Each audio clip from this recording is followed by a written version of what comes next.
Welcome back to Giant and the Jet podcast, episode number 17. It is Wednesday, August 13th, and I am losing track of days because I don't have work this week. We have a very special guest, Alex Padron, Oh yeah, Mike's friend. I'm just meeting him for, I think, the first time. yeah, it was totally the first time. Yeah, totally the first time. We got a big Tampa Bay guy, Bucks and Rays, man. I don't know what your basketball or no, not even Rays. Let's not talk Yeah, about this. He's yeah. because he could, It- be, It's all Bucks here.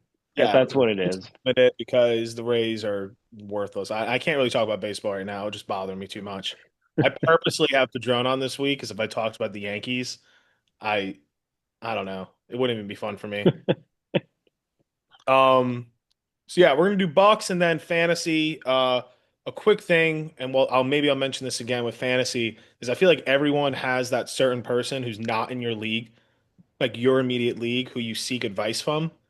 yeah. And that is Alex Padron for me. So pretty much for the past, I'm 30, pretty much for the past 15 years of my life, whenever I've had to make a fantasy trade of any importance, I will run it by him and I'll be like, what do you think of this? And if he gives me a firm no, pretty much I do not go through with that trade.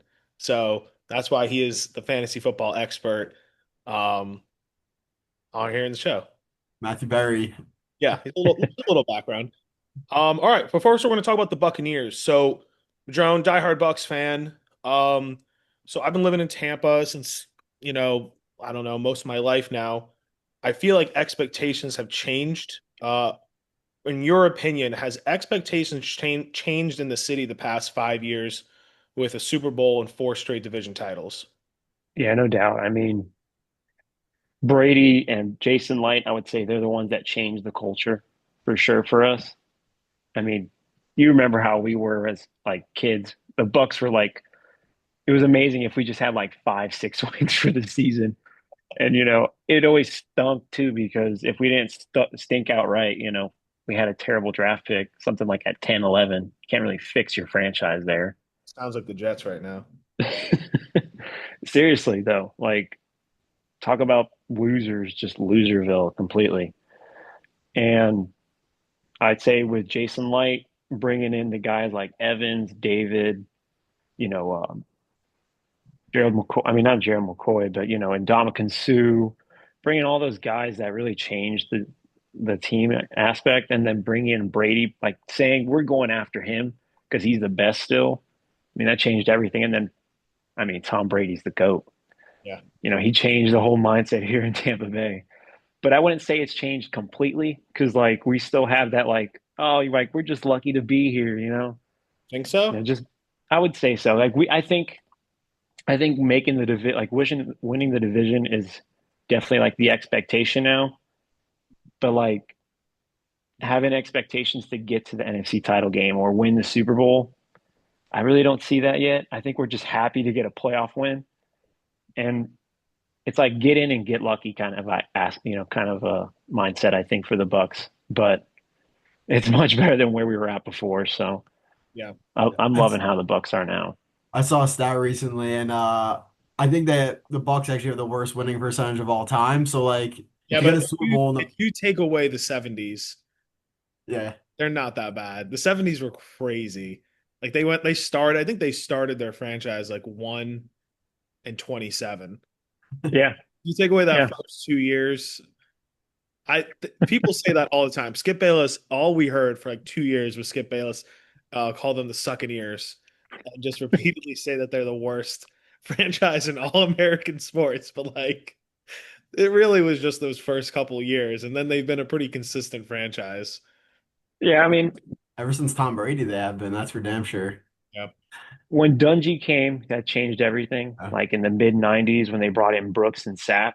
And like those are really like some of the guys that really changed the whole mentality of the Bucks, like with the pewter power coming in, where they changed from, the creamsicles, which people love here. I don't like them. I hate when I we like play it. in them. We always lose in them. It's like we're going back to the losing ways. Like, stop it. Cut it out. Don't bring back the creamsicle. Yeah. Stick with what we have. I mean, I have to admit, I still love seeing them. I'm excited to see them in the whites when they play the Jets, Bobby. Oh yeah, So, that's gonna be fun to see. But I like as a fan, I hate seeing it just because I know we're going to lose in them. Because for some reason, it's like it just brings out those old, Giants, the that old Giants mojo. always the Giants always lose in the red jerseys. Yeah. 12 years, I've never seen us wear all the red jerseys, not blue or white. And we always play like it's always a game like versus the Cowboys, and we just get crushed. Yeah. Like, why The are we reason, wearing these jerseys? the one throwback the Jets wear that they always win is the New York Titans when it's like that ugly ass like blue and Yeah. gold. They always win in those, and then every other color probably a loss, but we always have the Titans to fall back on. Padron, Yeah, seriously. would you say I have a big opinion on Baker. I love Baker. Yeah, Baker's awesome. For his salary, is he the most valuable player in the NFL? This is like another like yes and no type of answer to me because I'm like bargain wise, he's the best bargain you can get. Like you're paying 40 million for him I think to be it's your franchise quarterback. Is it 30? Yeah, because it's 3 years for 100 mil, I think. Regardless, it's incredible that you have, in my mind, a top 10 quarterback, annual you know, salary is 33. 33. I mean, that's a steal all day. Nailed it. Nailed the contract there. But Dak Prescott gets paid 60. I know that's insane. And it makes me laugh just because I'm like, when I think of it, I can't say he is the most valuable even still with that salary because you will pay top dollar for Patrick Mahomes. Like I don't care what you do. It's like having LeBron James. Like you just can't take away the fact that this guy is just the best, and it doesn't matter what you put around him. Rookies, Kadarius Tony. You know what I mean? Like guys that clearly don't belong. I mean, I love Baker. I love that we have him for the deal we have him, and we're going to pay him a lot more. Once his contract comes up.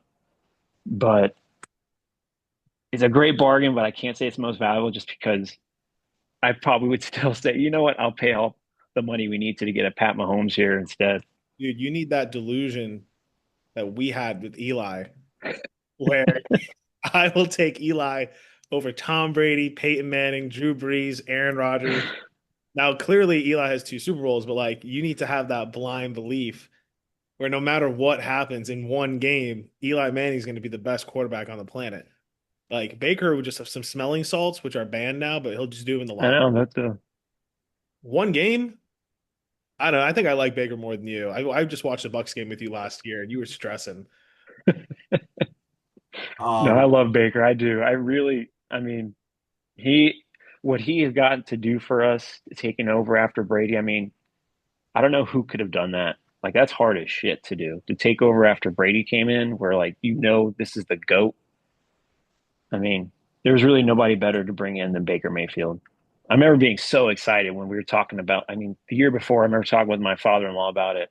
Like, what about Baker? Like, he's like, he just got cut from the Panthers. The Rams picked him up because, hell, why not? It's like, hey, why not us? Like, this guy could be it. He's a first overall pick for a reason. Even though I thought it was crazy when his first overall pick, but you can see it now. I mean, it's awesome how good he is. Well, he played for the Browns, who he I got mean, what to no, the I mean, AFC Conference Championship game, and then they lost to the Chiefs. I think he got into the The divisional divisional, Divisional. yeah. Okay. Steelers. But what I was going to say is he had 3 head coaches in 3 years, I believe. Yeah. Remember the Yeah, it was worst Hugh take, Jackson. Who was it? Alex? Who's that Remember guy? the worst take you ever had in your life that Hugh Jackson was a great coach? He was. I remember, he was like adamant. I was like, he's the worst coach. He went over I've definitely team, erased that from my memory because I do wanted not his. remember Oh, that. you were like, no, no, man, you're not getting it. He's an unbelievable coach. He just needs a year or two. And I was like, That's what too funny. You don't want to the bring hell? that memory up. Oh, Defending Hugh Jackson. that and I hated it was either Josh Freeman or Winston. It was I like Winston. It Freeman. definitely was Winston. I was like, I was gonna die with that man, I swear. I'm pretty Pretty sure even to 30. try to like explain how his 30-30 year was actually like amazing and like you can't explain it. It's Jameis Winston. But thank Isn't God it? we got rid of him. Oh my God. It's a Tim Tebow situation where you wouldn't want to get rid of him unless it's for Peyton Manning or Tom Brady. Thank God for Tom Brady, man. So I guess we'll roll on a little bit. So I think a comment, at least when we were talking about it, pick for the Buccaneers was going to be a defensive player. It seemed like that was their weak point of their team. They ended up going to Ohio State, I believe, for Emeka Egbuka. I had to look up the pronunciation just to make sure I nailed it. So what are your thoughts going away from the defense, get another wide receiver? I know Godwin's probably going to be recovering from his injury. Uh, with Mike Evans is getting a little older, but what are your thoughts? How you feeling about that pick? Yeah, I remember when it first happened, I was like, wide receiver, what are we doing? But after like sitting with it for a while and like kind of like, getting away from football for a little bit there, I was like, you know what? This is a guy that easily is one of the top 5 players in the draft. Like this is a no-brainer in a lot of ways. Because even for the players that were still available, were they really better than Emeka Egbuka at that point? Like no. And I mean, you're hearing all the training camp stuff, and I know training camp stuff you got to take it with a grain of salt because I'm not. Abdul Carter is going to be Lawrence Taylor. I mean, he He's looked destroying pretty that damn Jets good. offensive line today. Sheesh, man. I would That love one preseason game, he looked like a freaking monster. So keep going. Sorry. But no, I mean, I'm so excited for Egbuka. And I mean, we're gonna go into the fantasy stuff later. I think he can be such a steal. I mean, seeing that Godwin still is not practicing, they're gonna baby him to the utmost degree, especially with the new contract. So I think Egbuka is gonna be great for us, and he's gonna be really like a 1B, I think. Like I think he's gonna surprise a lot of people. I don't think Jason Light misses very much, and I mean he's really is the reason why this team has been out to the playoffs for 5 straight years. Like saying that as a Bucs fan is insane. Like it was top 5 pick every year, and now we're the division champs for 5 straight seasons. Like that doesn't make sense. Like that's not the Tampa Bay Bucs. But What was your guys' saying? Like it's a Bucks life. yeah, it's a Bucs It's a life. Bucks life. Oh my god. Every time something crazy with like a crazy ending Yeah. for Twitter and Facebook and my friends, like it's a Bucks life. Yep. Oh my gosh. I can't tell you. I mean, my friend Adam Yeah. from the whole political side of things. But we won't get into that. But in terms of football, like he's always the guy that I was go to, like whenever shit happened with the Bucks, because like we're just both lifelong Bucks fans. And after any crazy Winston type of fiasco, it was the Bucks life. Yeah. And now, like whenever we get a new player that looks great, or like someone that pops out of nowhere, it's like in Light we trust. That's what we usually say because like Jason Light he just gets it, man. And I'm really excited to see what these rookies do for us because they do need to they need to play well for us to compete again this year. So You know what that receiver pick kind of reminded me of, and obviously I'm just using my giant knowledge, was the Jason Pierre-Paul pick, where yeah, when we drafted him, I was like, why are we picking a defensive end? We have Jeff Puck, Osi Manura. We have all these players. Why would we pick this guy? And then he did like 22 backflips, and I was like, I remember ESPN was like, look at these backflips. He's gonna be an all pro. I was like, what the fuck? These backflips have to do with football. This is crazy. But it worked out because then yep. he became the best defensive lineman on a team that won the Super Bowl. But yeah, so Heck just yeah, man. like, oh, we have Mike Evans, we have this, we have that, but it's like, why not? If he's the best player in the draft, Then the Bucks got him with a few less fingers. yeah. Well, Yeah. And he did great for us too, man. I love Yeah, JPP. me tell he you stayed something. good. Let me tell you something. That GM the Giants had, Reese, he got fired all those years ago. Tell me how it's his fault. The Plexico Burr shoots himself, I and know. Jason Pierre-Paul blows his hand up because those two players stay healthy. We're pretty good for a little while there, but this isn't a Giants podcast. I do want to say though, that '08 team for the Giants, holy shit. I thought that was a repeat, like just like in writing. He But shot you're right. himself. Yeah. Let's They went on a miracle run the year before. Anyway, yeah. anyway, so talking about the Giants, who Nick Leone has going in 11-6 this year. Um, Damn. It's whatever. I haven't gone like 4-13. um, Alex, what team are you, I guess, most concerned for? First of all, in the division, I know the Saints are not looking great, but maybe the Panthers take a step up. And then not only the division, but in the NFC as a whole. I know we have the Eagles, defending champs, some Yeah. other teams looking to bounce back, some other good teams. How you feeling about the rest of the competition for you there? Yeah, no, I mean, definitely, definitely see the Falcons as a threat. The Panthers, I think, are going to surprise a lot more people than we think. I don't think they're going to be a playoff team, but I know they're going to take some games away from the division. Like I can see us dropping a game to the Panthers this year. And then I like Michael Penix a lot. So the Falcons, I do have a real concern for them. I think that first week starting out there, that's going to be a tough one and a big game just because, divisional matchups are always huge. But to me, the scariest team for the Bucs, I would say, is the Lions because I just think the Lions kind of they're a tough out for us. I know the Eagles are the defending champs. They're the ones that probably everyone expects to go back to the Super Bowl. But for some reason, Todd Bowles just knows how to get, you know, he knows how to get after Jalen Hurts and put him in uncomfortable positions. So I actually would like our chances if we had to face the Eagles in the playoffs more than if like we had to play the Lions. But it depends too where you're playing and all that. But for me, it's Falcons and Panthers first, and then if we get to the playoffs, I think the Lions are really the biggest threat for us as an out. So It's weird with the Bucks, and I just thought of this. You said where they're going to play. I feel like with the Chargers, Miami, Cardinals, all these like southern, right? These southern teams. yeah, Vacation Go spots. to what?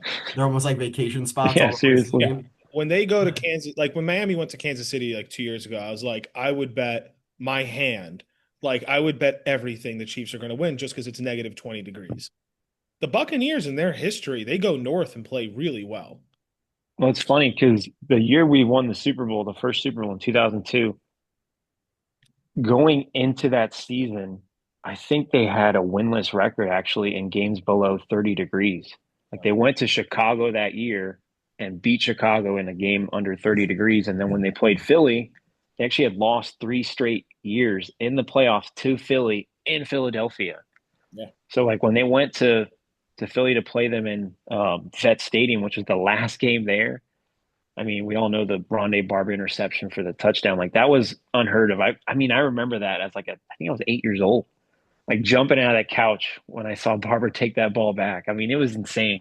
It's like something that I'll always see, if I close my eyes. But yeah, no, I mean, surprisingly, the Bucks do much better now in the 2000s. But um, I still think there's always just an edge for those teams up north, being in that cold weather. And then, I always think of the '07 matchup with the Giants in the playoffs where we're going to wear white because it's hot down here.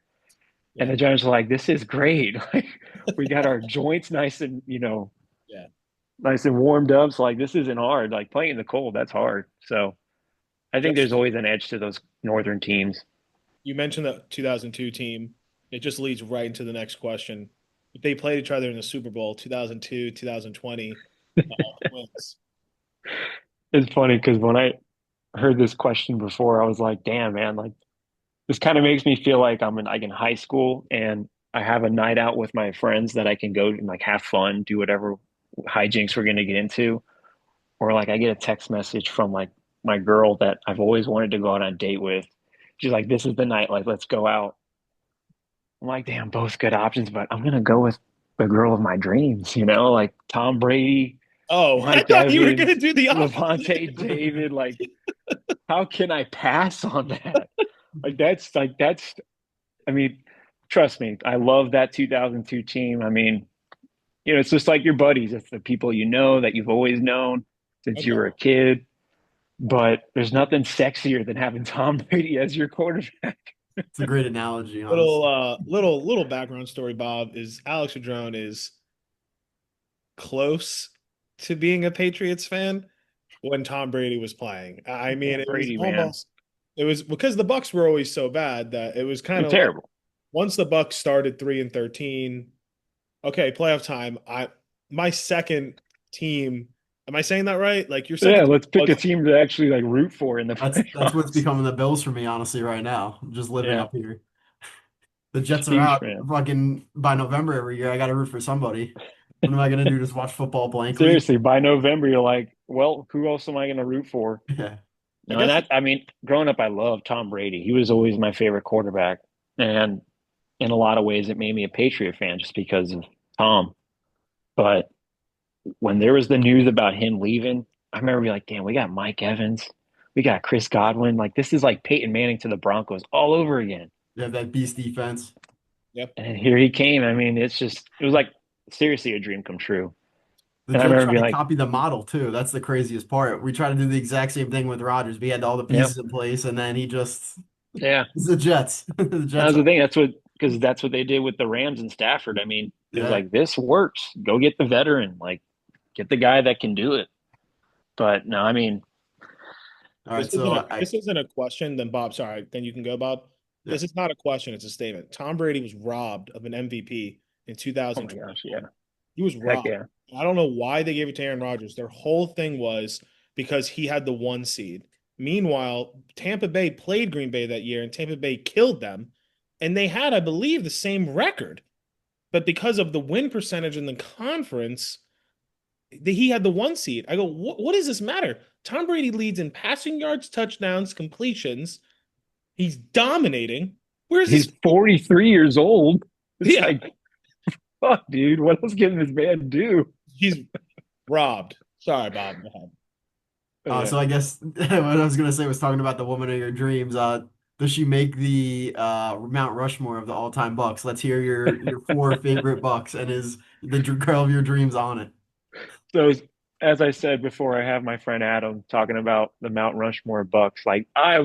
He's my honorable mention because it's like, can I really put Tom Brady in our Mount Rushmore? Like, it doesn't feel right. Like, he belongs in the Patriot one. Like, he can't belong at two. That doesn't make sense. He is the best player of all time, so I guess maybe you could. Yeah, maybe he could. Maybe he's the exception. But, growing up as a Bucks fan, to me, there was five guys really I was going between. And when I first went through it, was like Warren Sapp, Derrick Brooks, Mike Evans, Rondé Barber, and then the one that had out originally was Levante David. Because I mean, it just felt like, man, Warren Sapp is a freaking Hall of Famer, but he did leave to go to the Raiders. And to me, I'm like, if I if I had to officially say who my four is, it's Barber, Brooks, David, and Evans. I mean, those are the four for me. You got to Okay. have like, the old regime and the new regime. I think those four are the guys for me. No Mike 'Cause- Alstott. That was the one I was looking at yeah. old Bucks, and he was probably the one that stuck out to me. I don't even know much about him. I just know he hits the shit out of people, but Oh yeah. And that's the thing. Mike Allstott's always a favorite, but Who's it's just like, who's that defensive end from the 70s? oh, Leroy Selman, I thought another Hall of Famer. thought he But to meant me, it's like when I think of the Bucks, I always think of, we call it pewter power, where they wear like, the helmet, the uniform they wear now. And it's like that was Rondé Barber and Derrick Brooks. Like those guys were Bucks their whole career. Same thing with Evans and David now at this point, and I don't see that changing. And I love Alstott, because he was like they played in the black and blue division, and he was a big part of it when they were playing. So he's definitely like he's a hard one to keep off because he's just. I remember like meeting him actually at the Hall of Fame. Um, I went back when Derrick was it Derrick? Yeah, it was when Derrick Brooks got enshrined. I went as a road trip up to Canton, and we got to see Mike Alstott, and we're waiting to shake his hand. There's all these like fans in our way, like Bills fans and Redskins fans, like getting in our way. Like, what are these guys doing? Like, you're not Bucks fans. Like, get out of the way. But everybody loved Mike Alstott, man. He definitely belongs on it. If we can make it like 5, 6 people, he's easily on there. okay. John Gruden said there was a rule in practice where John Lynch had to stop hitting Alstott because they were going to kill each other. Oh yeah, I don't doubt it. John But Lynch is another one. I mean, it's just there's so many guys that were just awesome for the Bucks, man. is it weird But for you to comprehend that you're an elite franchise? yeah, it is. It honestly is. I You mean, have two Super Bowls and you've been dominant I would listen. The Giants haven't won the division since 2011. It's It's insane. hard to win four in a row division titles. Like, yes, you have the worst winning percentage in all of sports, but Coffee just rolled his eyes. But in a I'm, weird I'm way, rolling in my eyes because I can't think of the last time the Jets won the division. I don't know if I was no, alive. It was like 2002 or some shit. no. But But yeah, seriously, it is hard for me. Like elite, that's why elite like that franchise. first question, like the culture change. I'm like, yes, because you see how awesome the team is now. I'm like, this is a prime organization. Like players want to come here. Yeah. But at the same time, like knowing our fan base and knowing like what our expectations are, it's like, hey, we got to the playoffs. We got to win. Like that was a fun year. Like that's not elite status thinking, you know. It's we still kind of have like all those years of losing still embedded in us. We're like, nah, you know what? We got there. Oh God. All right. So I guess just the last question before we get to our season prediction for your Tampa Bay Bucks. You name your top four Mount Rushmore. Is Mike Evans number one? I love Who's Mike Evans, man. He is he. I mean, I call him Mikey because it's just that term of endearment. You gotta make it more lovable. But he's awesome, and I think he's definitely the best offensive player, the best offensive Buccaneer ever. It's just Derrick Brooks. He's just revered, like he is Mr. Buccaneer in a lot of ways. And I think Barber he kind of works into that a little bit, but Derrick Brooks, man, I mean, he scored 5 defensive touchdowns the year we won the Super Bowl. He was the defensive MVP. Like he had a pick six in the Super Bowl. Like there's just so many like great moments for him. And he was like the Bucs. He was Tampa 2 defense, like it was because of him that we ran Tampa 2. That now you see it still to this day where a bunch of teams run it still, where it's that athletic, fast, linebacker that can get all over the field. Derek Like I Brooks. remember there was like a documentary where John Gruden was talking about how are we going to stop Michael Vick, and it was like, well, nobody said how are you going to stop Derrick Brooks because that was the guy that hunted down Vick all day and like shut him down. Michael Vick, one of the greatest, athletic quarterbacks out there, shuts him down. So Derrick Brooks to me is got to be the number one. Okay. We'll take I it. like it. We'll take it. That'd be like if Justin Jefferson went to the Ravens. It's like, well, we're gonna still pick Ray Lewis. Yeah, Doesn't We really don't give a shit. Like, you're like, we love you. you're Love you, awesome. man. You're You're gonna bring that amazing. back. You might be, my God, you might be the best receiver I've ever seen. You're not Ray Lewis. Get the hell out of here. No man, no way. All right. We Want ready me to do our to- season predictions?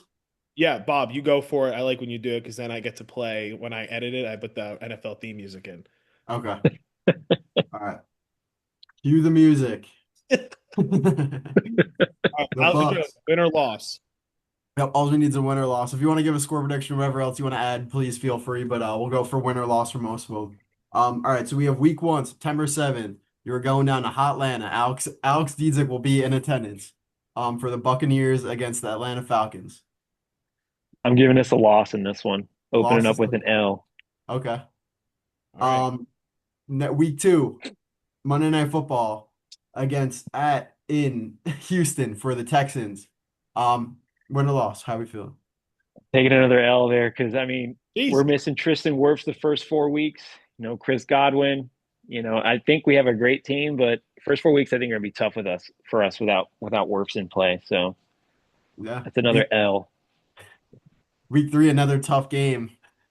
September 21st, my mom's birthday. You guys are home for your first game against the New York Football Jets. I think we finally beat the curse of the creamsicle, and we finally win in those damn God uniforms. damn it. So I was hoping you were going to start 0-4 just for my sake. Um, week four, another 1 o'clock game. You go to Philadelphia to play the Eagles.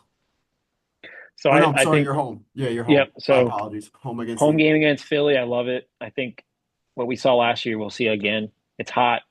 Philly's coming down here, and like I said before, Todd Bowles just has Jalen Hurts bottled up, man. He sends those exotic blitzes. I know Todd Bowles' game. He messes Yeah, you Jalen up too. definitely do. Um, So let's see, we're on week 5 now, going cross country for a 4:05 start against the Seattle Seahawks. Yeah, I'm taking a loss for us there. I think that's a hard one for us going cross country and all. Yeah, your schedule's a little odd with the home and away splits here. Week Yeah, 6, you fly back to Tampa Bay to play the San Francisco 49ers at 1 o'clock. I like us in that one. I think they're missing receivers still. I think Shanahan does a really good job against Todd Bowles' defense, but I think backs against the wall, got to win that home game. Get to 3-3. Bucs schedule's pretty tough this year. Must be the NFC South just playing tough divisions. Week 7, another Monday Night Football game. You go up to Detroit to play the Lions. Yeah, I don't like that one either. I'm taking a loss on that one. Maybe I'll come hang out with you that day, Padron, just to see you stressed Yeah, out. Little Detroit action. I think you're gonna have this one as a W. Week 8, you go to New Orleans, your bitter rivals, or at least of yesteryear, to play the New Orleans Saints. oh yeah, I'm taking that's a W for us. Okay. Happy that Drew Brees and Sean Payton are gone because golly, man. You have a nice bye week, week 9, and then you after that you play at home against the New England Patriots. Mike Vrabel's gonna have his team fired up for the Bucs. How we feeling? Yeah, I think we can get the W on that one. I feel like Drake May is a good player, but I feel like Bowles is going to have something ready for him. I like that pick as well. Week 11, you're coming up to me to play the Buffalo Bills. Yeah, I don't like that one. I think that's a loss. I think that one, Josh Allen. That's all I got to say. Okay. Most realistic win-loss projection we've had. Week 12, another cross-country trip. You're going to LA to play the Rams. I think The this looks like Rams. it's Yep. what is this? Sunday Night Football maybe? It says 8:20 on NBC. That sounds like Sunday Night Yeah, Football. it sounds like Sunday night. I think we can take that one. I think McVay does a really good job against Bowles as well. Like there's just there's some coaches and coordinators that kill Bowles, but I actually like our chances in that one. I think our defense, it's young, but at that point, I got a weird feeling about the Rams this year and Stafford, especially with all the stuff about his back right now. It gives me confidence that at that point there might be some injuries, things might not be going the way for the Rams. I think we take that one. He's wishing injuries. Wishing injuries for wins. All right, this next part of your schedule it seems like gets a little lighter from week 13 on. Week 13, you're home to play Kyler Murray post Call of Duty release and the Arizona Cardinals. Is that legit? Yeah. After I the think Call it of is Duty comes honestly. It out? usually Oh, comes out around the end of look at the stats for October. that one. That is Easy. hilarious. I took the W anyway, but that one makes it, I feel much more confident about it now. Okay. December 7th, week 14, you play the New Orleans Saints at home. Yeah, I like that one as a W as well. Week 15, another home game. It looks like this one's on Thursday Night Football against the Atlanta Falcons, who you lose to earlier in the year on the road. Yeah, that Thursday night's always hard, but the fact that we're going to be on at home for 2 straight weeks before it, I think we need that one, especially against Atlanta. So I give us a W on that one. It's a must Okay. win. And then you get a jam-packed schedule with the Panthers at the end. Week 16, you go to Carolina to play the Panthers and Bryce Young. Yeah, I don't get the scheduling where they do these like divisional matchups a week apart from each other. I hate that. But Weird. I actually think Carolina's gonna take that one from us. I give us a loss on that one because Okay. they've come close the past 2 years, and I really do think damn, what was his name? Jeez, I can't. He was the former Bucs coordinator, but now he's with them as the coach. Regardless, I think they take What? the loss. I think we take the loss in that one. I have to look up his name quick because I'm curious too. I can't think I of know it. I can't remember. It's like Oh, I wanted to Canales. say Cohen. It's not Cohen. Yeah, It, Canales. That's it. uh, Yeah, there you go. Week 17, you go to Miami. Welcome to Miami to play the Dolphins and Mike McCarthy. I always get his name confused. Is it Mike McCarthy? With Mc, Daniels. Yeah. McDaniel. There we go. Those Miami games are always weird, and it just seems like whoever's hosting wins. So I gave it to Miami. I think we'll lose that one. Where do you have his record at right now, Mike? I have 1, 2, 3, 4, 5, 6, 7 losses. 1, 2, 3, 4, 5, 9 wins. 6, 7, 8, 9, 9 wins then. 9 wins.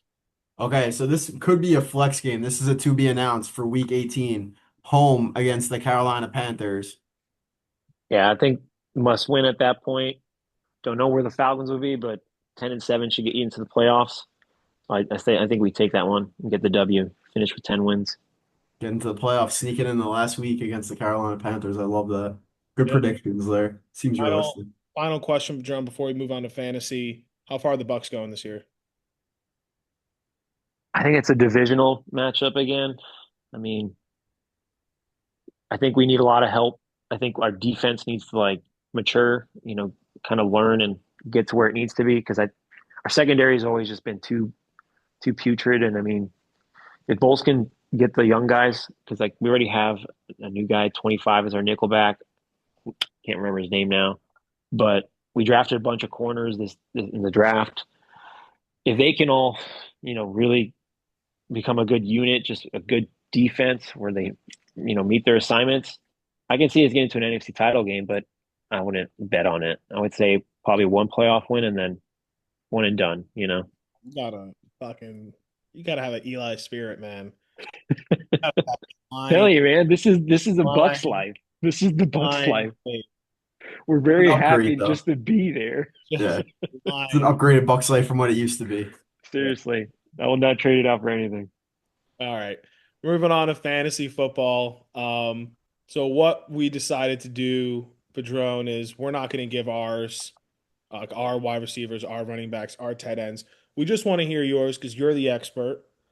And if we firmly disagree with it, we'll give our viewpoints. Yeah, Um, so just fantasy. So the reason I did half PPR is I'm not a PPR guy. I hate PPR, but I know yeah, I hate it too. I can't do it. I don't like I PPR. love it. It's my favorite. so I think I'm a purist, and I think purely PPR is stupid. That's probably why me and Padron get along when I talk about fantasy. Let's do it 3rd and 8, Kirk Cousins. Let's throw the ball short. Let's not convert, but that's a point.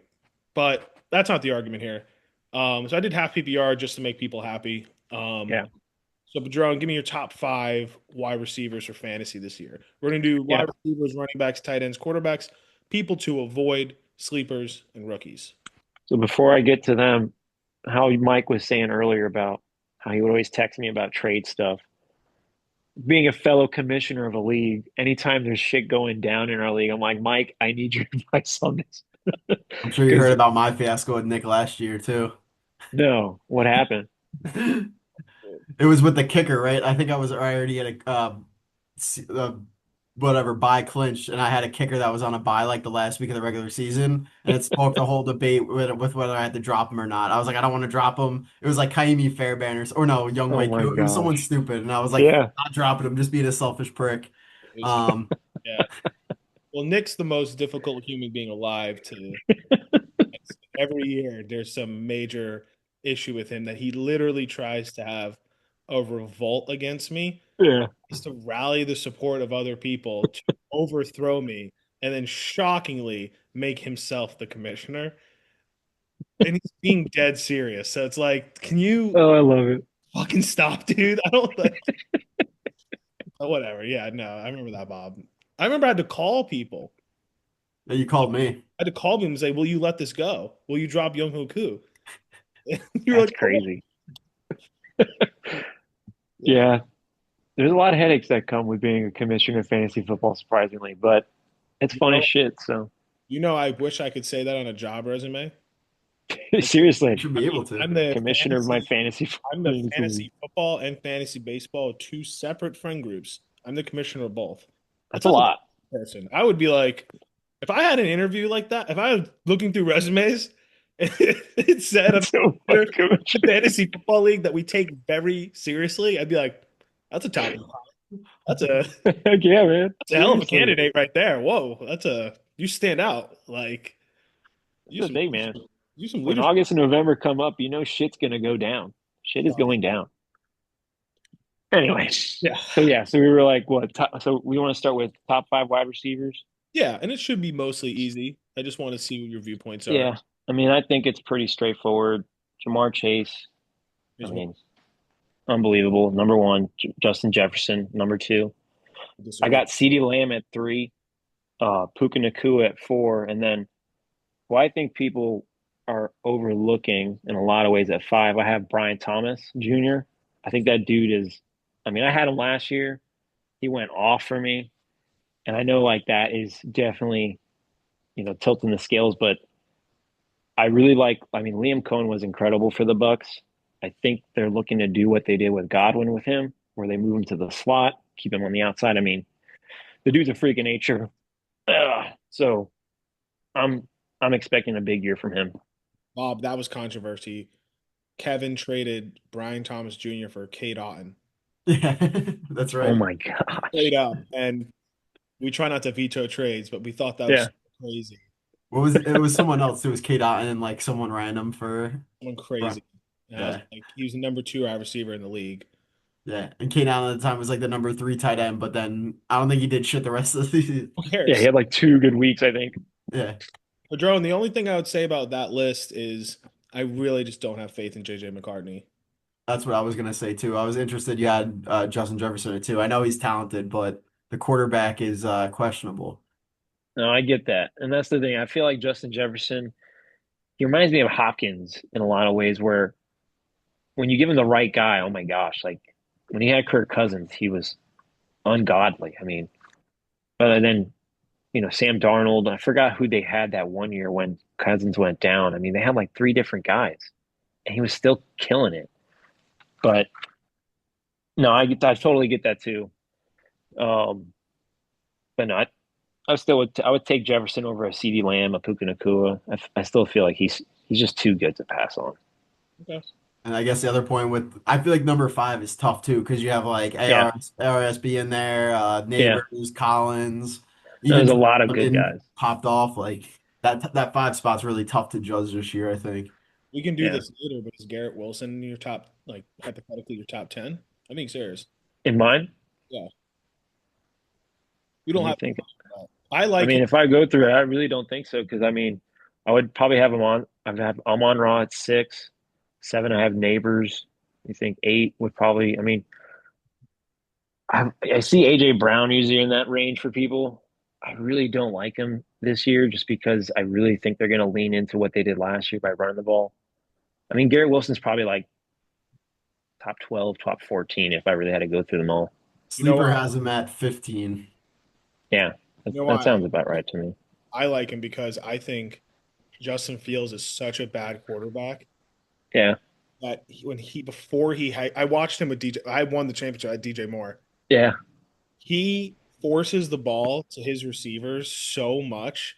He telegraphs it so badly that no, you're not going to win games. But I think, and then they had that Ohio State connection. I think yeah, Garrett Wilson might have like 12 to 15 targets a game, leading to 2 to 3 interceptions, but also a touchdown. yeah, Bobby thinks I'm messing with him, but I swear to I, God, I think I that can see it. Our wide receivers are so bad outside of Wilson too. Like he's gonna get the ball, like you said, yeah. 12 to 15 times a game. That's such a big kicker. it's a little, yeah, he's It not. wouldn't surprise me if he's top 10. I'll tell you that. All right. Running backs. Yeah, so running backs, that's another one that's pretty straightforward. Bijan Robinson has to be number one for me. Jameer Gibbs, because of the half PPR thing, I have him higher than I would have. I like Barkley a lot. It's hard to expect another big year out of a guy like him after all the workload he had, but I think he's a freak of nature. Christian McCaffrey, I have him at 4 just because it's half PPR again. But number 5 is Henry for me. I honestly would have him way higher if it was standard because to me, he's like LeBron James. Like he's a freak of nature that doesn't age. He just stays the same all the way to me. Yeah. And I feel like if you're having trouble whenever you get to the playoffs and you just need a guy that you know is going to produce in the playoffs, take Derrick Henry because he will be there and he'll have his like 200-yard games and 2 touchdown games in the last like 4 weeks of the season. Once it gets, So what was it? once it gets cold, Yeah, he's huge. You don't want to hit him.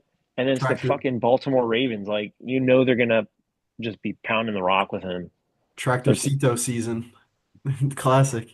no, Jerome, who do he's you have? I feel like there's 3 big rookie running backs this year in Harvey with the Broncos, the yeah, Chargers guy, and then Genty with the Raiders.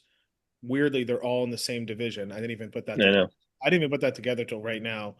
Do you have those guys ranked pretty high, or what are your thoughts on those three? Yeah, when I think of the rookies, O'Marion Hampton, I think is number one in my mind. I know Ashton Jeanty is like being thrown up as like a top 10 pick. I really don't get why. I understand the Raiders have made a lot of changes. Pete Carroll wants to run the ball. Chip Kelly. Chip Kelly and Pete Carroll don't really make sense to me. I feel like they're too opposite of each other. Like they both want to run the ball, but I think in different ways. Like it's power run for Pete Carroll. It's the spread offense for Chip Kelly. So I wouldn't be surprised if there's a bit of a mess there when it comes to those guys. RJ Harvey, Sean Payton's such a pain in the ass when it comes to like one running back. Yeah. It's like RJ Harvey, J.K. Dobbins. There's going to be some third guy that we never heard of taking snaps. Like who was the guy last year? Jaleel McLaughlin. I don't even know if he's still there. But Sean, I would say if I had to pick one of them, it'd be O'Marion Hampton, because I feel like he's really. If it's not, it probably won't be the beginning of the year, but by the end of the year, I would see him really taking over. I mean, there's that whole thing with Najee Harris and his eye from the is it his Fireworks. eye from the fireworks? Yeah. So it's like, I mean, it's just lining up for him at this point. So, and Harbaugh wants to run the ball. I think Hampton's really the guy at that point. Okay. Yeah. Yeah, I guess it just comes down to competition versus touches because Genty's going to probably touch the ball like 15, 20 Yeah, times. Marin Hampton might be like, 10 to 15, but yeah, he just has a better team around him, I think at least.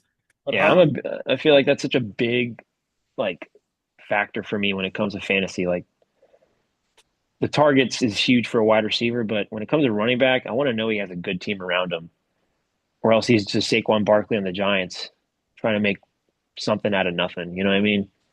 And then they become, you know, And then used goods and get sent to the Eagles.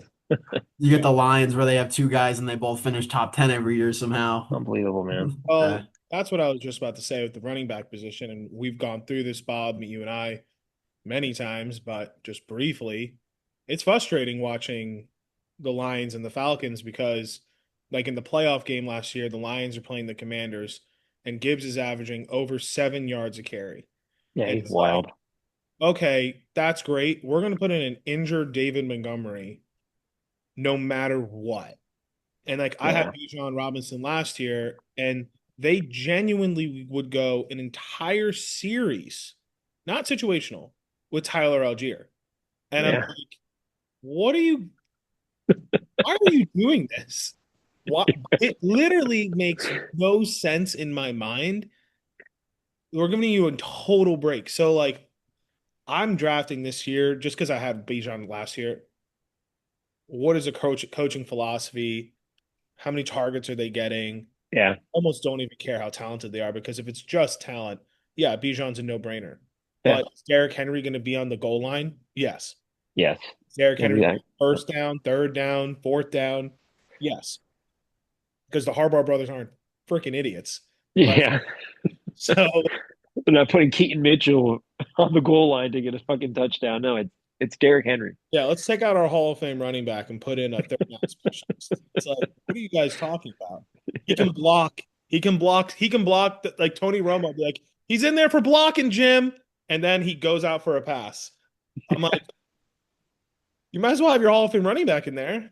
Just sorry, I'm done. I Okay, get it. No, I totally get it. That's the NFL now. I think the whole thing with Todd Gurley, where Sean McVay ran that dude to the ground, where he has now arthritic knees, and I yeah. mean, I think he's 30, and he's completely out of the league. Like, let's split the carries. Why do teams care about that? They're not paying these guys anyway. I don't know. There's like Scumbag. It seven would be new running scumbag. backs every year, so it's like, James but Cook just got paid what a fourth string wide receiver would get paid. So why do they give a shit?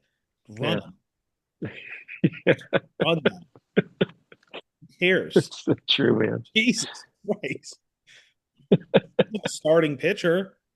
There's a new running back every year. Like That's Iowa. seven of them. Yeah.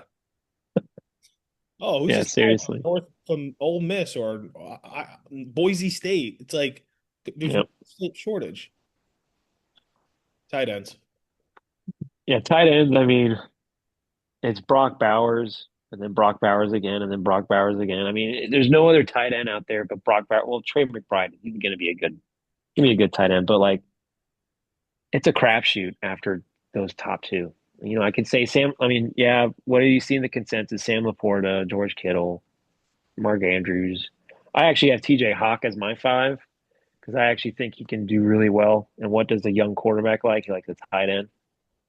But tight end is just so hard every year just because it's such a crapshoot. If you don't have those top two guys, but yeah, I mean, I don't like to spend time on tight end just because it's such a.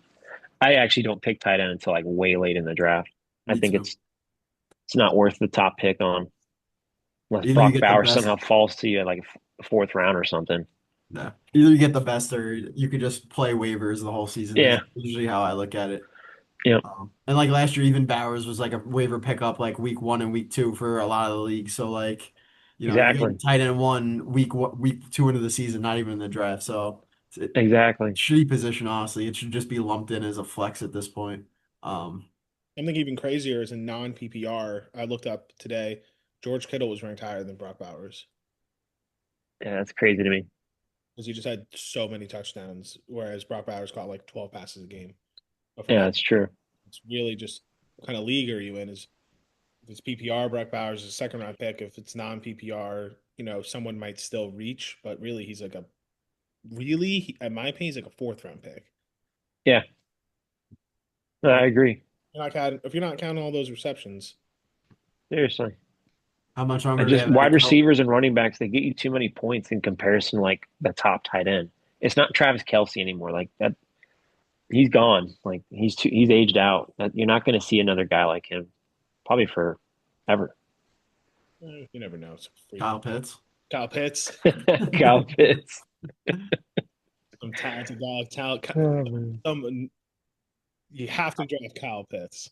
The memes around Kyle Pitts right now kill me. It's like every day I They're, see a new one. they're crazy. Cracks me up. So many memes on Kyle Pitts. As you as a Bucks fan, I'm getting off track here, but as you as a Bucks fan, are you amused by the Falcons picks every single year?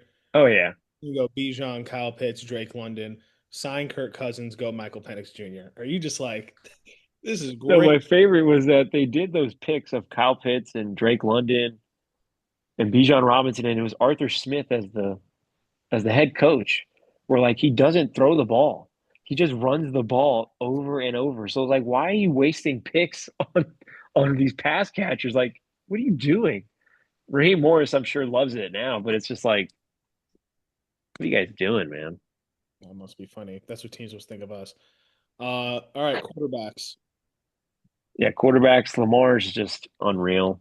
I mean, I honestly still don't know how he didn't win MVP last year when you see his numbers. When he literally came off a year where I thought he didn't deserve the MVP. But Your receiving touchdowns has to do with it, I bet. MVP had one. yeah, but Lamar's number one, Jaden Daniels. I do understand a lot of people think he's gonna have a slide this year, but like a quarterback that runs is just unfair in fantasy football, especially if you don't have like a touchdown, you know, what do you call it, like modifier for a quarterback. Josh Allen, I think, is still too good, even with them like taking away a lot of his like, craziness by running the ball more. Then I got Joe Burrow at four. I think it's going to be another year where they have to throw the shit out of the ball. Actually, I know you guys picked the Bengals in the Super Bowl, but I wouldn't be surprised if they miss the playoffs again, just because it's hard to do when you don't have any defense, especially in that That division they wasn't my. play. That was Bobby's pick. Gotta go I outside the hold that as a box. giant and the jet pick right there. I had the AFC to be fair, but I wanted to go outside the box. I couldn't pick the Chiefs, Bills, or Ravens. I know. I mean, I don't want to pick the Chiefs either, but I feel like they're the ones you just got to pencil in there until someone finally beats them. But regardless, Joe Burrow is going to be incredible. He's going to be throwing for a lot of yards, a lot of touchdowns. And then I have Jalen Hurts five because Tush Push is still there. He's got 10 touchdowns with that at least. Would you put So Baker or Mahomes outside the top five? I would put Baker at six. I think we might see a bit of a regression with Baker. I mean, 40 touchdowns from him last year. I think Bucky's going to take some touchdowns away. We're not going to be throwing so much at the goal line. But either way, I think Baker's still right there. Um, I just hope he stays healthy. Those first 4 weeks for me are really the scariest with Tristan Wirfs out. So Okay. The next three categories I'm actually looking forward to the most because they're not the most basic ones. yeah, So top five players to avoid.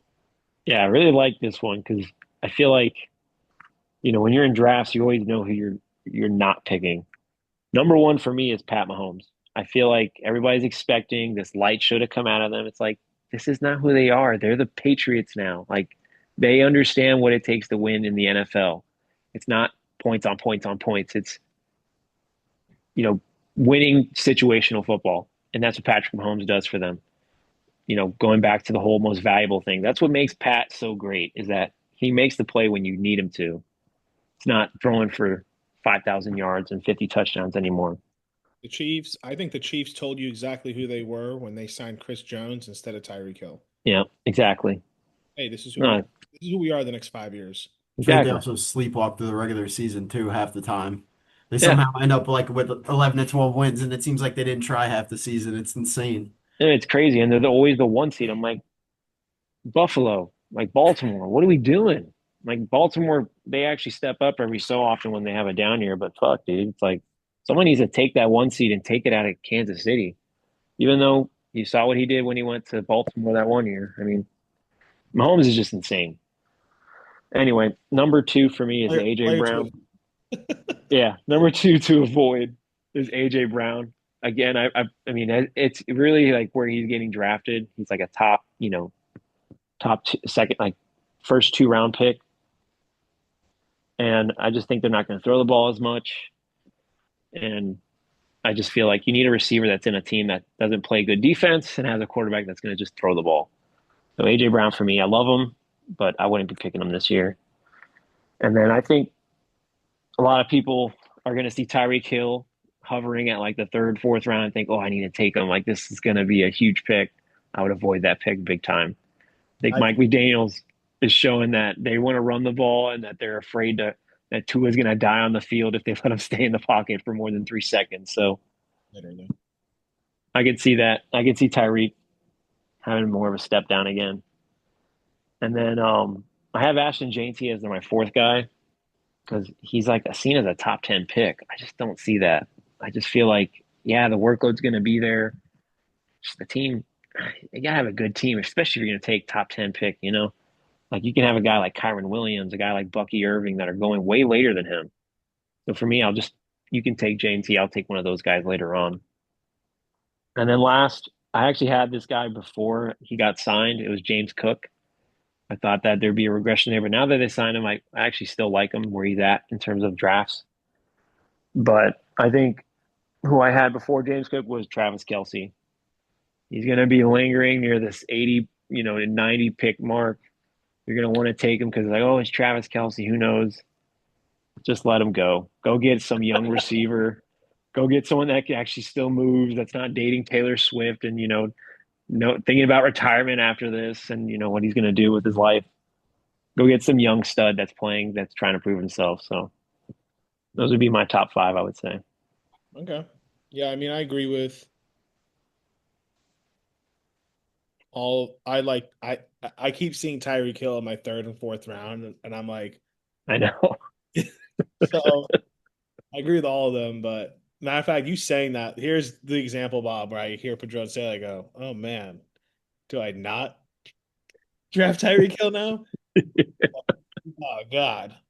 Uh, all right, so then let's do the opposite. So top five sleepers, people who aren't expecting to have big seasons, but you think their draft value is crazy. Yeah. Number one for me is actually a Jet. It's Brees Hall. I actually think JETS. I think Brees Hall could have a big year. He's going somewhere like in the 40s, 50s at this point. I think you guys did a really good job with the offensive line. Aaron Glenn coming in with that Detroit mindset where they run the ball. And I just think Brees Hall is just I don't think he's gonna, blow up and become some top 5 running back, but he's definitely not like where he's at. I think he's being drafted as like a top 12, 15 guy. I think he can definitely beat that. So I see good things coming from Brees Hall. I love Calvin Ridley where he's being at this point. I mean, you have a young quarterback I think Cam Ward's really talented. And, I've watched a lot of Miami football. with him, and dude's a stud, and he's just gonna just pepper Calvin Ridley with targets, and especially in a system that Joe Burrow ran with Jamar Chase and T. Higgins with their coach.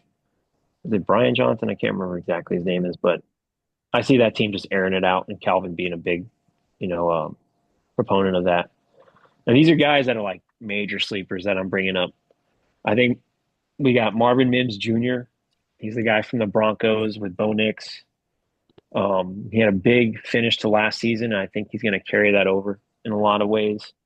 I don't expect him to be some wide receiver two type, but someone you can plug in at your flex, get you touchdowns, get you some yards every week. Someone that can just hang on your bench.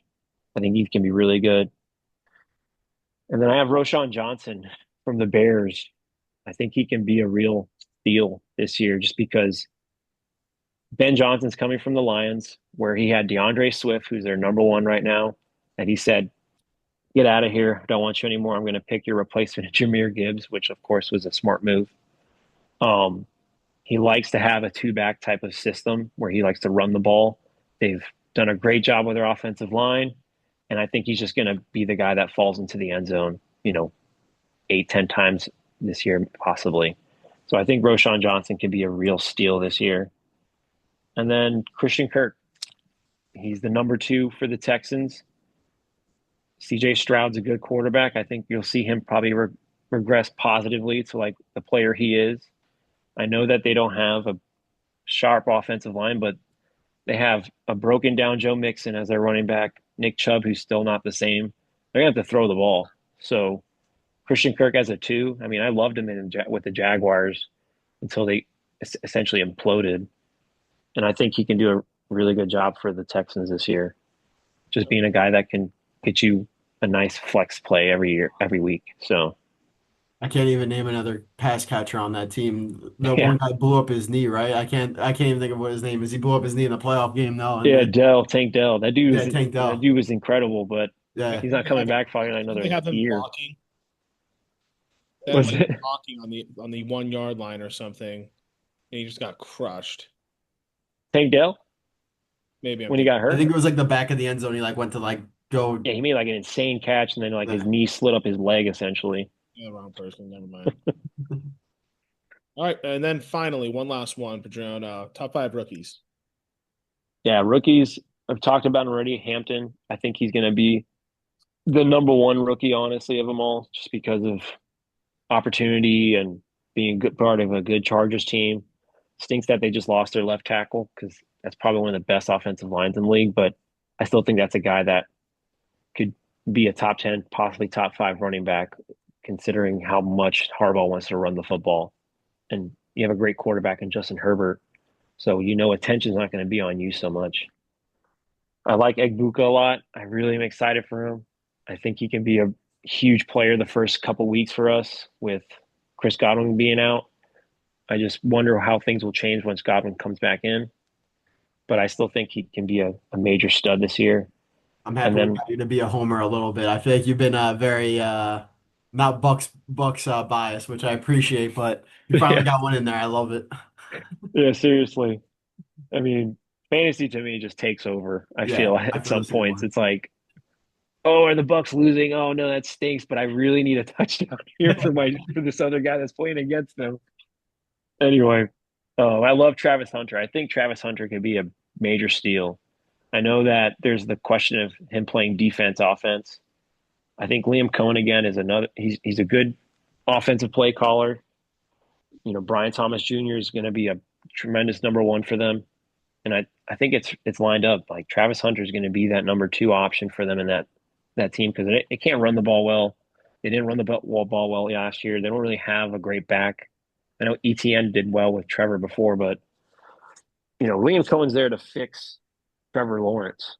And Travis Hunter was drafted at 2 for that reason because they see the stud he can be. And I think he can be a big steal because he's going like, I think like pick 80, pick 90, something like that. Does it And then does it make you nervous at all that he's gonna play both sides of the ball? He's probably only gonna get like 60% on each side instead of 100% on offense. so I mean, I get the hesitation there. I just feel like, there's receivers that you see get shifted in and out all the time. And if he's getting what Cohen is saying, that he's going to get 80% of the plays, the like on the field, I think that's more than enough for a stud like him to I think Travis Hunter's ceiling is Coleman, who was on the Bills last year. Keon like Coleman. Keon Coleman. I think that's his max. Yeah, I don't see Keon Coleman. I see someone better than that. I mean, if I had to compare them, I feel like it's a hard one to do right now, but I see Hunter having a much better year than what people expect. I think he can be a real steal for you if, he's still sitting there at number 90 or whatever. But I have Colston Loveland at 4. I love that tight end pick. That's a guy that I'm targeting because he's someone that's going late. He's going to an offense with Ben Johnson at the helm. Caleb Williams does scare me just because I feel like all the talk is like, oh, he's not on it, he's not sharp, but I think things are going to come together. Is that the nails? Okay. But I really like Colston Loveland in that specific position because, I mean, they got awesome offensive weapons, and he's just one more guy to add to it. So I think that's going to be a nice steal late in the draft. And then this one, I feel like is hard just because of who the quarterback could be. It could be Anthony Richardson or, Daniel Jones. But that guy, Warren, the Penn State tight end, I think he's a stud. He's another guy that he's just going to be a big body for them to say, fuck it, like, go get it. Yeah. I think he's a weapon, and he'd be a guy that I would target late in my drafts too. So, Raiders situation of last year where the quarterback just doesn't know what the hell's going on. So like every play they're just gonna throw it. yeah, seriously. This guy's unbelievable. He has 25 targets. It's like, well, that's a problem. Like, It's not good. what the hell? Yeah, seriously. So That's dumb with Bowers this year too, because they finally have some weapons around him instead of yeah, just Bowers. So like, are they going to give him the ball 20 times again this year, or right. actually spread it around? Yeah, exactly. So I like Interesting, the you two don't have young tight Genti. ends at the end. I know you Yeah, had him as your players to avoid, but it's interesting you didn't have Genti in your top five for rookies at all. That's a little crazy as a top 10 pick. no, he definitely should be there, but I'm like, I can't make him a player to avoid and then make him a top rookie. I can't do that. So I'm like, let me give you other people to target because you're probably going to pick JT anyway, whoever has him at number 12 or 13 to pick. So Your players to avoid Padron were more like where they're being drafted, which makes sense to me. Like if yeah. Tyreek Hill was getting drafted in the 70s, it's like, well, no, don't Oh avoid. my gosh, yeah, that's a no-brainer. You're saying like Genti in the first round is crazy to you. Yeah, So that makes sense. yeah. Because if you're sitting in the third round and JT's following you, it's like, I mean, fuck, take the guy. Yeah, that's a number one running back that you know is going to get like 300 carries. Like that's a guy you take in the third round. Yeah. So the next segment, I don't even know if we have to do, guys. It's up to you guys. I had that we could do a mock fantasy draft. Um, do you want to do that? Do you want to just do maybe a mock first round, or maybe a mock 2 rounds, not do it at all? It's up to you guys. We could do a mock first with like a 10, like 10 pick in the mock, like 10 picks. Yeah, want to do a mock first round? Yeah. Yeah, it's fine with me. Whatever you guys want to do. All right. So Alex, we'll give you. So we'll go Alex, Bobby, Mike. Then again, Alex, Bobby, Mike. Alex, Bobby, Mike. You know, what? Let's do 12 picks. Yeah. Everybody gets 4. That each person gets 4 different picks. That sound good? Yeah. All right, Bobby, you gonna type? Yeah, I got it. I'll type. All right, so this is a mock fantasy first round. Alex, you had the first pick. It's half PPR. Who are you gonna go with? Yeah. It's Bijan Robinson for me. Running backs are just, they're gold in fantasy. PPR, non PPR, doesn't matter. Bijan Robinson. Okay, Bobby Barr. So I'm basically stuck between, I mean, not stuck because it's a good place to be, and it's either going to be Barkley or Chase.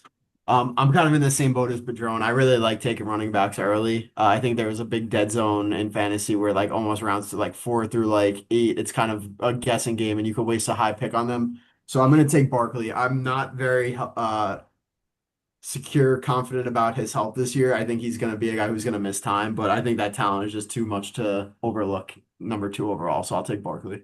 So weirdly, in our league, I think this is exactly how it's going to go. Not maybe in that order, but it's going to be like I think it's going to go Saquon, then Bijan, one or the other. And I think pick 3 is the steal of the first round, where I'm going to get Jamar Chase, the Triple Crown winner, Joe Burrow's college buddy, best friend to this day. It really doesn't seem to matter. I was watching a lot of plays last year where because I in my sleeper league dynasty I had Burrow and Chase. Burrow will extend plays just to give Jamar Chase more time to break free. Yeah. Not because he's trying to escape, because he wants to just throw to Jamar Chase. If Burrow's healthy, Jamar Chase thrives. So that's the only problem with receivers is they're more dependent. Yeah.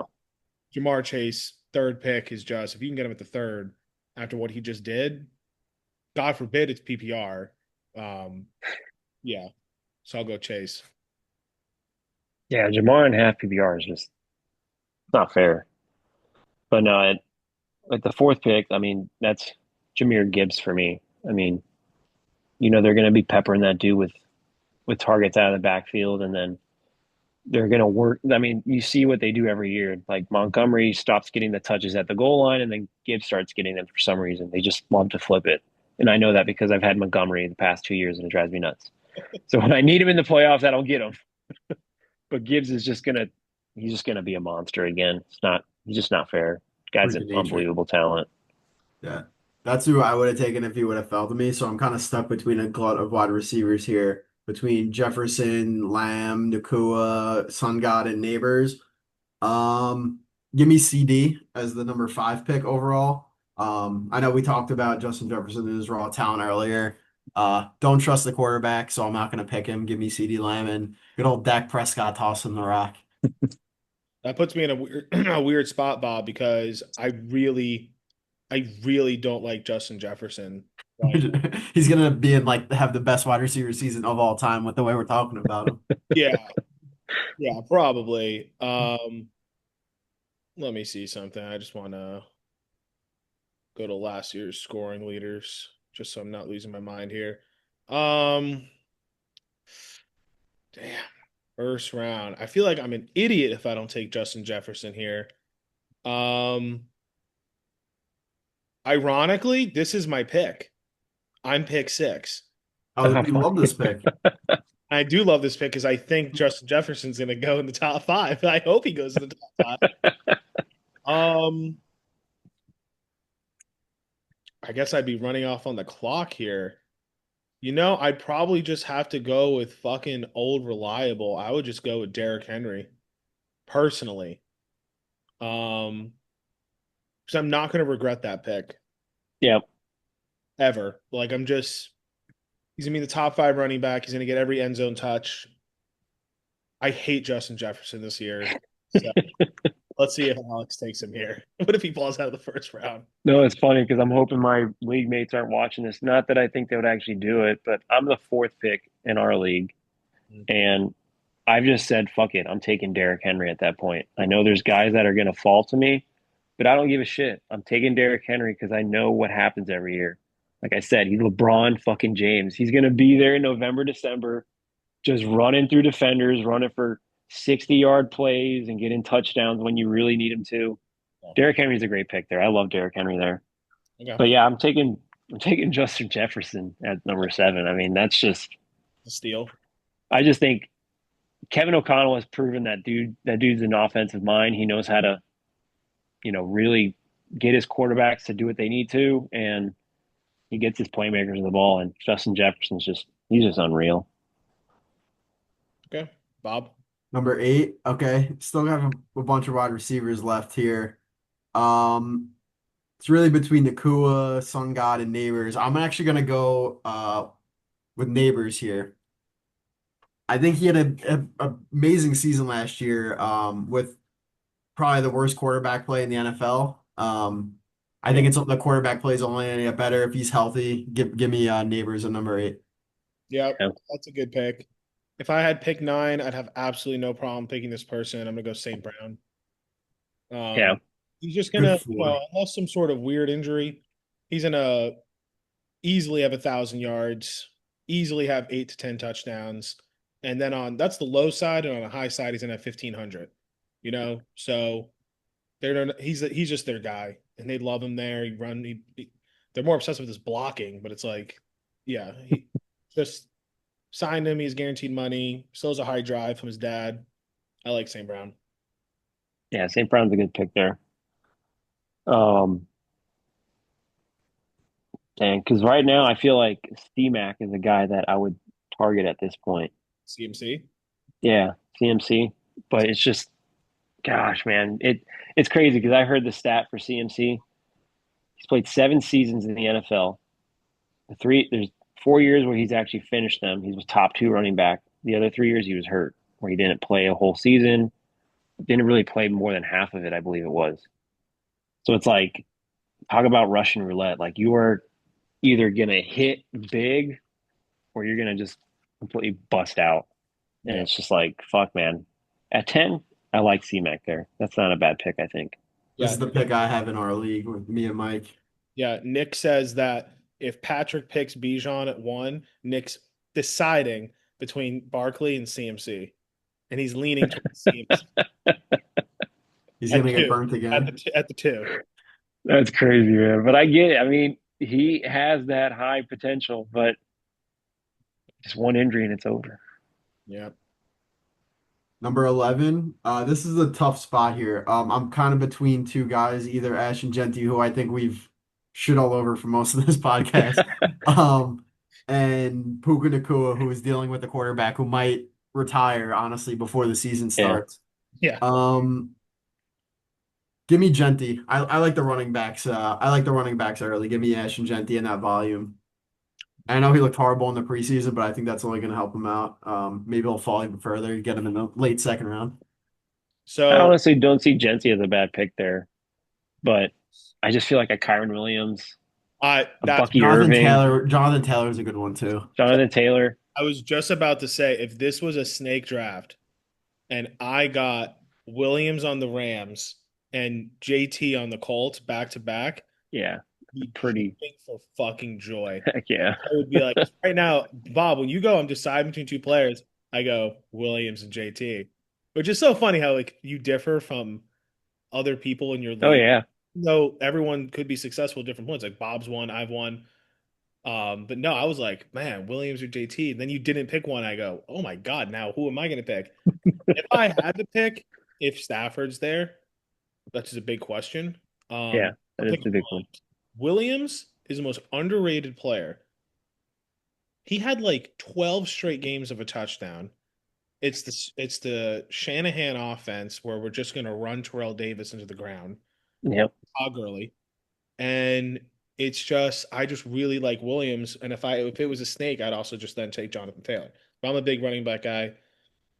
Something about Williams makes me nervous. I don't know what it is. He has like Corum kind of chasing after him, and he really doesn't hit big plays. Like you get inside the 2 or 3 yard line, he'll score, but like he's never gonna run it for 30 plus yarder for a touchdown. And I feel like you kind of need that. Otherwise, you're just relying on the offense to get you inside the 5, and then you run it in.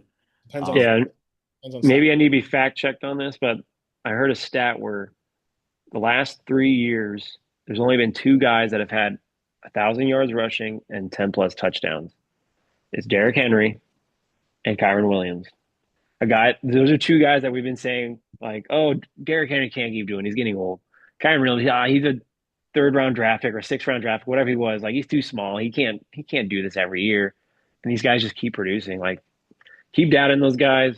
If they fall to me, thank you. I really appreciate it. I have one more question, Padron, and then we'll call it, unless Bob has more. I'm having an eternal crisis of where, in non PPR, where you take a top quarterback. Where do you take Lamar, Josh Allen, Burrow, Jaden Daniels? Like, because in my league, it seems like if you don't take him in the third round, they're Yeah. going to be gone by the fourth. Like, Yeah. what? That's my personal last question, unless Bob has another. No, I like that question. I don't have anything else. Yeah, no, for me, quarterbacks,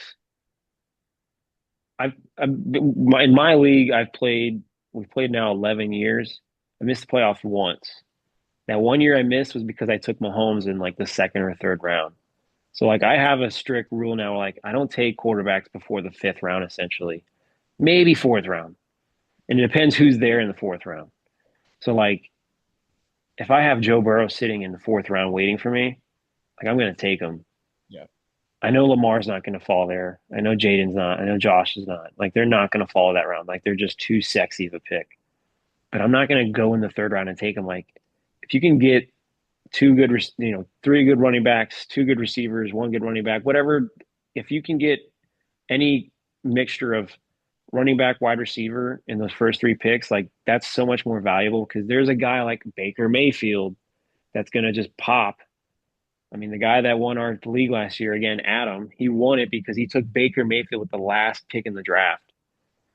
I mean, he took no other quarterbacks because he wanted to get this guy. That guy got taken. That guy got taken. This guy taken. Okay, well, I'm sitting here waiting. I'm going to take Baker Mayfield because fuck it.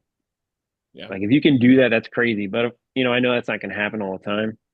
But for me, it's like if Joe Burrow's not sitting at 4 or 5, I'm not going to take anyone else. I'm not going to reach for someone because I find that anytime I reach for a quarterback, it just bites me in the ass. Because Yeah. there's going to be a Jared Goff that falls into waivers and you can pick him up and he scores crazy numbers for you. Because quarterback, I feel like quarterback is just, Lamar scores 30 points a game and then you have Sam Darnold scoring 20 points a game. Like a 10-point difference. It's not crazy, but you really have to make sure Lamar hits for you. If he doesn't, then that's a lost season for you, I think, ultimately. Yeah. So I'm all for waiting on quarterback. I drafted a quarterback second. My first year ever doing fantasy football was 2008, and I drafted Tom Brady in the second round, and he didn't play a game. So, Matt Castle year. yeah, I haven't done that since. Yeah, there's just too many good like quarterbacks are going to produce in the NFL. There's 20 guys that can produce in the NFL. In fantasy football terms. I mean, of course, there's like 4 or 5 running backs that are going to win you a championship. Lamar is probably going to help, but he's not going to win it for you. I mean, I feel like every year I see these quarterbacks go high, and I never see him in our playoffs. So Well, this is why I need Alex Jones in my life because I was thinking about taking Lamar in the third round. My heart was set on it, and now I'm like, oh God. that's the Taking thing, Josh. because like you said you're 6, right? Are you guys 10 team? Yeah. So yeah, I mean that's what the 6th pick, the 14th pick, right? And then it'd be I don't know what that third one would be, but that's probably like a Bucky Irving, Tyreek Hill. Devontae. But like you have good players there. Like I actually like in the third round Chase Brown a lot. He's a guy that's being forgotten about because you got Jamar Chase, Joe Burrow, T. Higgins. Who's going to be the guy that just feasts underneath and gets the goal line touches? Yeah. Like, that's a great third round pick, I think, for a lot of people. Bucky and Kyron aren't there because those guys are going to be there. I don't think Chase Brown goes to the third. I think the hype around him, I think he's going early second, which is crazy. Oh, really? Not Do you mine. draft? I wouldn't. Do you draft ESPN? Yeah.